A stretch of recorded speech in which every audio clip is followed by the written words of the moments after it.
बाद में कुछ नहीं बाद में। हुआ क्या? नहीं कुछ नहीं हुआ, मैं ठीक हूँ, सब ठीक है राज, मैं ठीक हूँ। अरे सुन,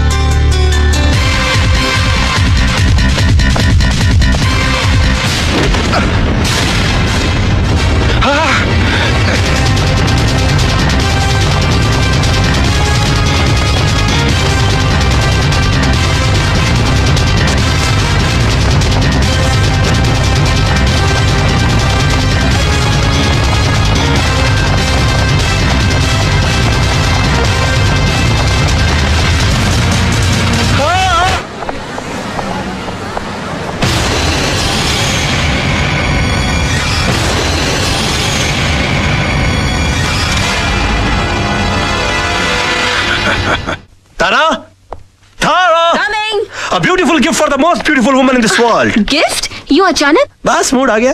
मूड आ गया कि बीवी के लिए कुछ लेने गए थे और तुम मेरे लिए भी कुछ ले आए? Oh come on darling, किस बोर का नाम ले लिया? You know था darling, चंद बीबियां ड्राइंग रूम में पड़े हुए टीवी की तरह होती हैं। उनको जब ऑन करो पुराना प्रोग्राम चल रहा होता। और मैं? तुम? आहा, तुम तो इंटरनेट हो। जब ऑन करता हूँ एक नई साइट दिखाई देती है। गुड। जरा जल्दी पहन के आना डार्लिंग। हाँ।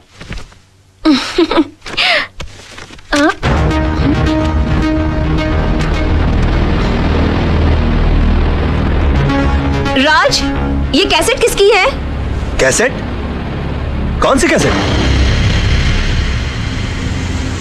भाई इसके अंदर कुछ भी नहीं है, 3 बार आगे पीछे करके देख लिया, कैसेट एकदम खाली है। मतलब कुछ रिकॉर्डिश नहीं हुआ और वो साला जर्नलिस्ट ने फुकट में अपना जान दे डाला।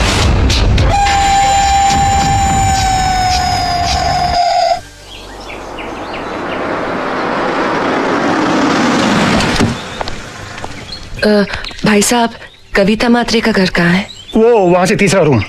शुक्रिया। जी चल। हाँ चलो।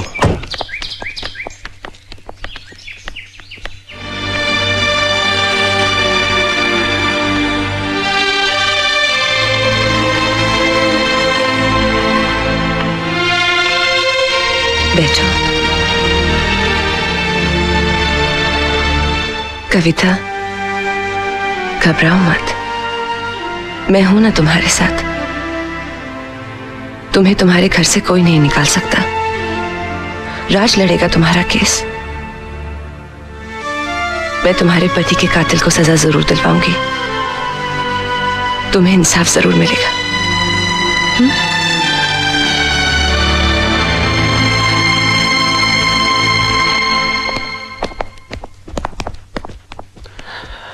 Hi baby. हाय जान,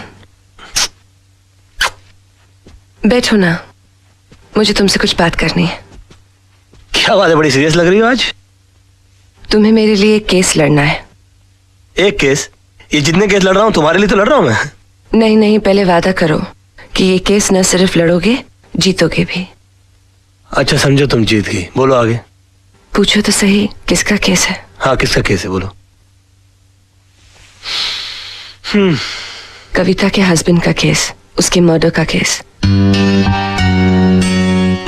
ये कविता के हस्बैंड के मर्डर का जो केस है, उसका जिम्मा तो कालरा के छोटे भाई पर है ना? हाँ, और पिछली बार अगर तुमने उसे नहीं छुड़ाया होता तो शायद आज कविता के निर्दोष पति जिंदा होते। मैंने कविता को इंसाफ दिलाने का वादा किया है। तुम मेरी कसम खाकर कहो कि मेरा ये वादा तुम पूरा करोगे। करोगे ना?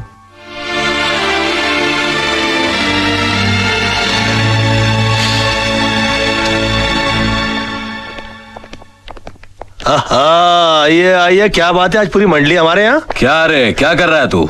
मरने का तेरे को? राज, ये क्या कर रहे हो? कालरा भाई के खिलाफ केस लड़ने जा रहे हो?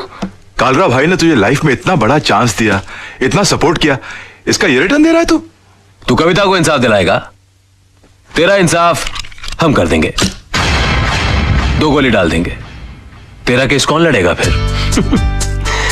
यार आप बंदूक और तलवार इस्तेमाल करना जानते हो कि कभी कभी दिमाग भी इस्तेमाल करोगे? ये केस मैं नहीं लड़ता तो कोई और लड़ लेता और जीत भी जाता शायद, क्योंकि पब्लिक की सिंपैथी तो उस औरत के साथ है। ये तो आपकी तकदीर अच्छी है कि केस मैं लड़ रहा हूँ। कालरा साहब, आपके भाई मेरे भाई की तरह है। मैं बोला उसको कैसे फांसी के फंदे पे चढ़ा सकता हूँ? मैं जानबूझकर ये केस हार जाऊंगा। बस फर्क इतना होगा कि आज तक मैंने केस जीतने की फीस ली है आपसे, पहली बार केस हारने के पैसे लूंगा। देखा भाई, मैंने कहा था कि जरूर कोई कमाल का पपलू लाया होगा ये छोकरा। अरे हम लोग सोच भी नहीं सकते, इतनी लंबी प्लानिंग करके बैठा है ये। फैंटास्टिक। मान गए गुराना। ये इसको अंदर रख लीजिए आप अपने। आई एम सॉरी राज, मैं जरा अपने भाई के इमोशन में बह गया था। Never mind, it's okay. I am sorry. दिल पर ले लेना। ठीक है। कमाल का शेर पकड़ के ला। लेकिन तुम्हारे साथ जीतने के लिए कौन सा लॉयर अपॉइंट करूं? तेजपालन एसोसिएट्स में से मिस्टर आदर्श।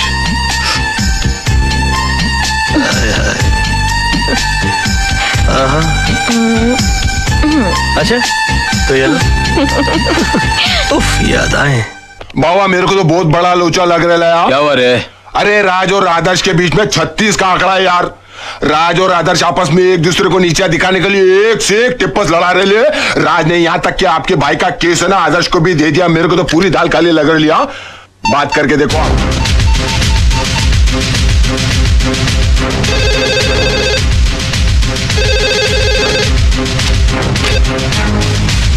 क्या रे कालरा बोल रहा हूँ मैं। अरे काला साहब क्या करते हो? आपको कितनी बार कहा है कि घर फोन मत किया करिए। ए बोल वचन बंद कर बे। मैंने सुना तेरे और आदर्श का 36 का आंकड़ा है। मेरे साथ गेम करा है क्या? जी हाँ, गेम तो खेल रहा हूँ मैं आपके साथ।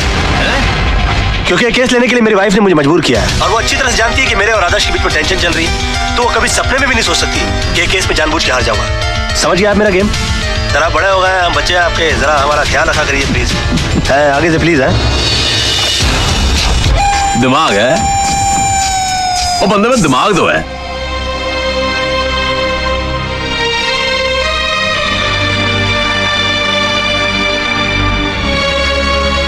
जानू एक कप कॉफी मिलेगी? बहुत थक गया हूँ मैं। मेरा बस चले तो उस कॉफी में जहर मिला के पिला दूं तुम्हें, पर क्या करूं, पत्नी हूं ना तुम्हारी। क्यों, ऐसा क्या कर दिया मैंने? झूठ, मक्कारी और कुछ आता है तुम्हें? एक मजलूम औरत तुमसे इंसाफ की उम्मीद लगाए बैठी है और तुमने उसका केस लड़ने से पहले ही उसे हरा दिया। तुम हो ना मुफ्त में आजकल बहुत शक करने लगी हो। तुम ऐसा सोच भी कैसे सकती हो मेरे बारे में? हरगिज नहीं सोच सकती थी अगर मैंने खुद अपने कानों से कालरा को फोन पर नहीं सुना हो।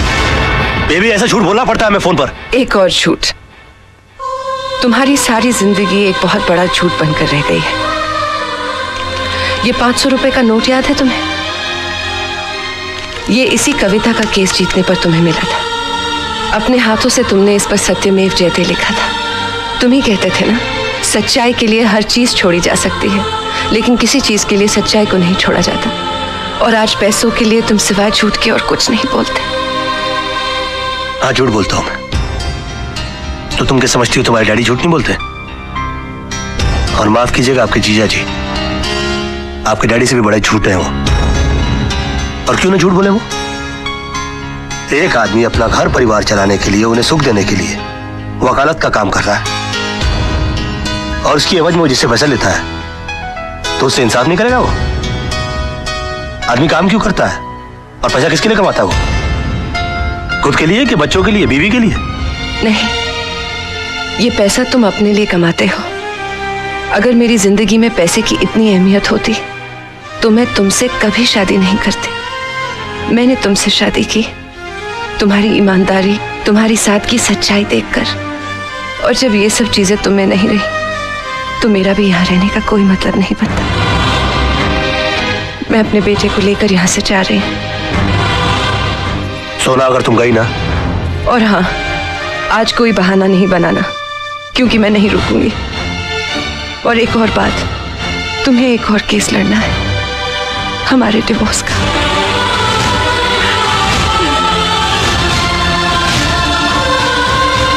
सोना, बेबे,